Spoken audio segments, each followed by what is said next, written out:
Welcome to my channel. Be Alcantara.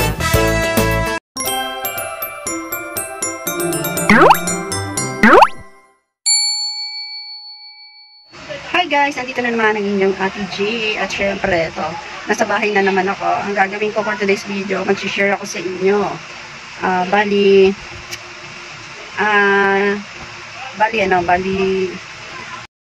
i-share ko sa inyo yung minsan yung mga nararanasan naming mga dialysis patient, yung nakakaranas kami ng pangangati sa katawan. Kasi nung unang dialysis ko, na sinugod ako sa ospital, nung una, bali sa ospital ako, dinialysis, kinabitan ako ng IJ, emergency IJ, tapos, nung sinasalang na ako sa dialysis,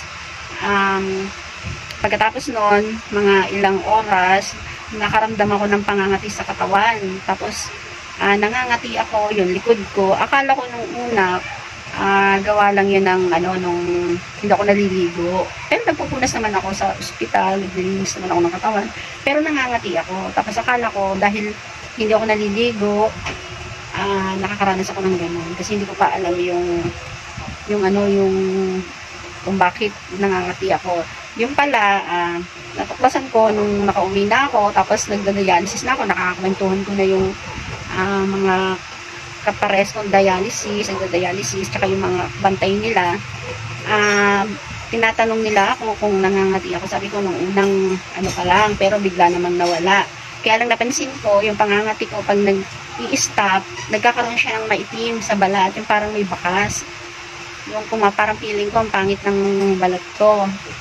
So yun, nagkakwentuhan kami, nalaman ko na ganun pala yung nagda-dialysis. Kailangan pala, para hindi ka akong mangate, wag akong kakain ng mga matataas sa phosphorus. Kasi yun ang nagiging santi niya, yung pangangate, yung sobrang kati siya talaga guys. Hanggang sa ako feeling ko hindi ko titigilan hanggat hindi nawawala yung katihapdi ang pumapalit kasi nasusugatan na siya sa pagkamit ko. Yun, sinabi sa akin, kaya pala umiinom ako ng Sevelamer. Kasi akala ko nung una, lang yun. Hindi ko alam yung dahilan. As in totoo, basta inom ako dahil yun ang maintenance ko. Alam ko lang yung ibang gamot kasi para sa dugo, dahil sa yung folic acid. Tapos yun, nalaman ko yung Sevelamer pala ay para sa pag-maintain ng aking phosphorus. Kasi once na tumaas ang phosphorus pala, masama sa katawan namin yun, nagkakaroon ng side effect. Yun nga, sobrang kate, bukod sa masama sa katawan, nangangati kami. Tapos, yun, sobrang kate, talagang kakamuti namin. Kaya pumapangit yung balat. Bali, ngayon guys, nagme-maintain ako kasi medical, tawag doon, laboratory, para sa first month ko sa dialysis center. Yun, nagpa-laboratory ako, okay naman yung potassium, yung sodium, tsaka yung yung mga dapat na kailangan na i-maintain. Ang tumaas lang sa akin guys, yung aking cholesterol, tapos yung creatinine ko still mataas pa rin, nasa 700 something, 30 plus yata yun, ganun siya. Tapos bukod sa iba okay naman. Ang sabi nila, yung creatinine kasi hindi naman yung masyado binabantayan. Taas lang naman daw yun dahil nagda-dialysis kami. Tapos ang pinaka binabantayan, yun nga, yung phosphorus, sodium, at saka potassium. Yun. Dapat wag siyang tataas o sobrang baba naman. Kailangan yung maintain lang. Dahil, yun daw ang kailangan ng aming kidney. Bawal siya makaranas ng ganun sobra-sobra sa katawan namin.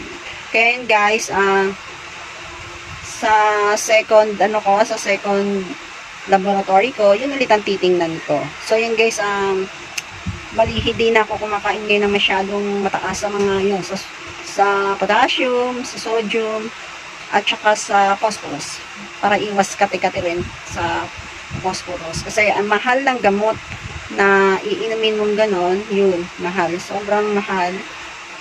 Tapos yung hemoglobin ko pala, ito, mababa pa siya guys. Pero, hindi naman ganun kababa. Hindi naman kailangan salinan ako ng dugo. Kailangan lang mag-eject ako ng EPO.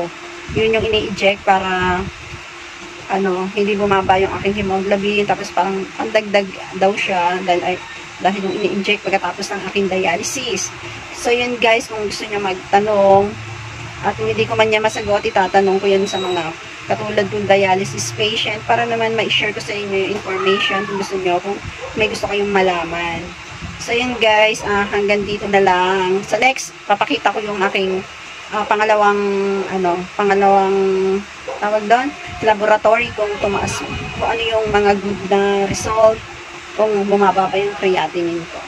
Sa susunod guys. So yun guys, hanggang dito na lang. At kung bago ka lang sa aking channel, please subscribe my channel para gusto nyong makita ang aking dialysis life. Minsan i-upload ko rin yung aking family vlog, review, unboxing, yan. So yun guys, hanggang dito na lang, and pray tayo lagi kay God. Basta ako, kumakapit lang ako, at lagi kong iniisip na dapat laging happy at tanggapin na maluwag para wala akong dinadalang tawag din stress, dinadalang kumbaga mas maging masama yung agalawan. Laging happy lang kasi wala na eh. Ito ngayon ang kahit ayaw ko, pero ito na kasi ang mahalaga, hanapin ko kung ano yung mas maiging paraan para mas lumakas ako at sakaling maging healthy pa yung aking kidney. So yun guys, bye-bye, bye-bye. Ingat po kayo and shoutout po sa inyo. Kung gusto niyo po magpa-shoutout, mag-comment lang kayo dyan. Tapos isa-shoutout po kayo sa aking next video. Bye-bye!